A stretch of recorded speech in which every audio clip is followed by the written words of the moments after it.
Bismillahirrahmanirrahim. Assalamualaikum warahmatullahi wabarakatuh. Alhamdulillah alladzi anzala al-Qur'an fi syahri Ramadan hudan lin-nasi wa bayyinatin minal huda wal furqan. Wa sallallahu wa sallama ala nabiyyina Muhammadan alladzi jaa'a bil haqq wal huda. Pertama-tama, marilah kita memahami pentingnya bulan Ramadan sebagai bulan di mana Al-Quran mulia ini diturunkan kepada umat manusia. Allah Subhanahu wa Ta'ala berfirman dalam surah Al-Baqarah ayat 185, Syahrul Ramadan alladzi unzila fihi al-Quran hudan lin-nasi wa bayyinatin minal huda wal furqan. Dan bulan Ramadan itu adalah bulan yang di dalamnya diturunkan Al-Quran sebagai petunjuk bagi manusia, penjelasan mengenai petunjuk itu dan pembeda antara yang hak dan yang batil.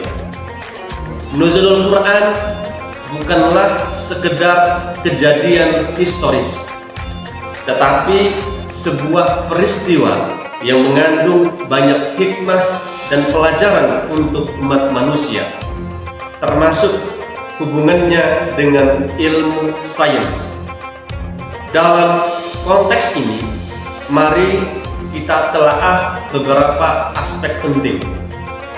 Kaum muslimin rahimakumullah, sains modern telah menegaskan bahwa Al-Quran mengandung berbagai ilmu pengetahuan yang tidak bisa dipahami pada zaman Rasulullah SAW. Contohnya termasuk dalam bidang embriologi, astronomi, dan lainnya. Ini menunjukkan bahwa Al-Quran bukanlah karya manusia, tetapi wahyu ilahi yang memiliki kedalaman pengetahuan yang luar biasa. Pernyataan bahwa Al-Quran mengandung berbagai ilmu pengetahuan yang tidak bisa dipahami pada zaman Rasulullah SAW adalah suatu klaim yang menarik dan memiliki implikasi yang mendalam dalam memahami kebenaran Al-Quran. Misalnya, di bidang embriologi, Al-Quran menyajikan berbagai deskripsi tentang perkembangan embrio manusia yang luar biasa, yang sesuai dengan pemahaman ilmiah modern. Sebagai contoh, dalam surah Al-Mu'minun ayat 12-14, walaqad khalaqnal insana min sulalatin min tin thumma ja'alnahu nutfatan fi qararin makin thumma khalaqnal nutfata 'alaqah fa khalaqnal 'alaqata mudghah fa khalaqnal mudghata 'idhaman fa kasawna 'idhama lahma thumma ansha'nahu khalqan akhar fatabarakallahu ahsanul khaliqin. Dan sesungguhnya kami, kata Allah, telah menciptakan manusia dari saripati yang berasal dari tanah. Kemudian kami jadikan saripati itu air mani yang tersimpan dalam tempat yang kokoh, rahim. Kemudian air mani itu kami jadikan segumpal darah. Lalu segumpal darah itu kami jadikan segumpal daging, dan segumpal daging itu kami jadikan tulang belulang. Lalu tulang belulang itu kami bungkus dengan daging. Kemudian kami jadikan dia makhluk yang berbentuk lain. Maka Maha Suci Allah, pencipta yang paling baik. Allah Subhanahu wa Ta'ala menyebutkan tahapan-tahapan perkembangan embrio manusia dengan detail yang mengejutkan. Pernyataan ini konsisten dengan penemuan ilmiah modern tentang embriologi yang menegaskan bahwa Al-Quran tidak hanya mengandung pengetahuan tentang embriologi yang melebihi pemahaman ilmiah pada masa itu, tetapi juga sejalan dengan penemuan-penemuan modern. Di bidang astronomi juga misalnya, Al-Quran juga menyentuh berbagai aspek tentang alam semesta dan kosmos. Ayat-ayat yang menggambarkan tentang penciptaan langit, bintang dan planet menunjukkan pemahaman yang mendalam tentang astronomi. Misalnya dalam surah Al-Anbiya ayat 33, wa huwal ladzi khalaqal laila wan nahara wasyamsa wal qamar kullum fi falakin yasbahun.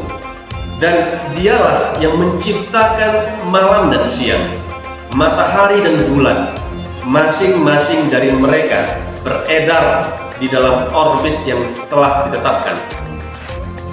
Allah Subhanahu wa Ta'ala menyebutkan tentang hukum-hukum alam semesta yang sejalan dengan penemuan-penemuan ilmiah modern dalam bidang kosmologi dan fisika.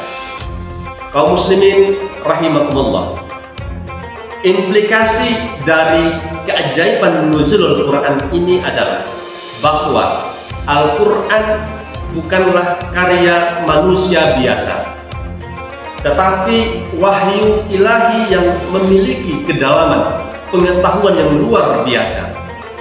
Fakta bahwa Al-Quran mengandung pengetahuan yang hanya bisa dipahami melalui ilmu sains modern memberikan bukti tambahan akan kebenaran Al-Quran sebagai kitab suci yang diturunkan kepada Rasulullah Sallallahu Alaihi Wasallam. Banyak ayat Al-Quran yang mengajak manusia untuk berpikir, mengamati, dan mengembangkan ilmu pengetahuan. Sebagai contoh, Allah Subhanahu wa Ta'ala berfirman dalam surah Al-Anbiya ayat 30, awalam yaral ladzina kafaru annas samawati wal ard kanata ratqan fa fataqnahuma wa ja'alna minal ma'i kulla syai'in hayyin afala yu'minun. Apakah orang-orang kafir tidak mengetahui bahwa langit dan bumi itu dahulu merupakan sesuatu yang padat, kemudian kami pecahkannya dan kami jadikan dari air segala sesuatu yang hidup? Maka mengapakah mereka tidak juga beriman? Ayat ini memberikan landasan riset, memberikan landasan bagi riset ilmiah tentang asal-usul alam semesta dan evolusi kehidupan. Kaum muslimin rahimakumullah, ilmu sains juga dapat digunakan untuk memahami ayat-ayat Al-Quran dengan lebih baik. Misalnya, penemuan dalam bidang arkeologi, geologi, dan sejarah membantu kita untuk lebih memahami konteks sejarah di mana Al-Quran diturunkan. Terdapat banyak ayat dalam Al-Quran yang mengandung pengetahuan ilmiah yang luar biasa.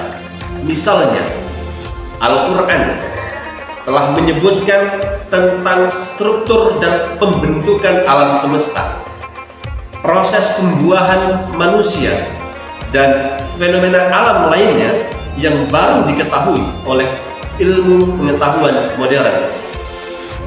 Dengan memadukan pemahaman tentang nuzulul Quran dan ilmu sains, kita dapat mendapatkan wawasan yang lebih dalam tentang kebesaran Allah Subhanahu wa Ta'ala serta kedalaman dan keragaman pengetahuan yang terkandung dalam kitab suci kita, Al-Quran.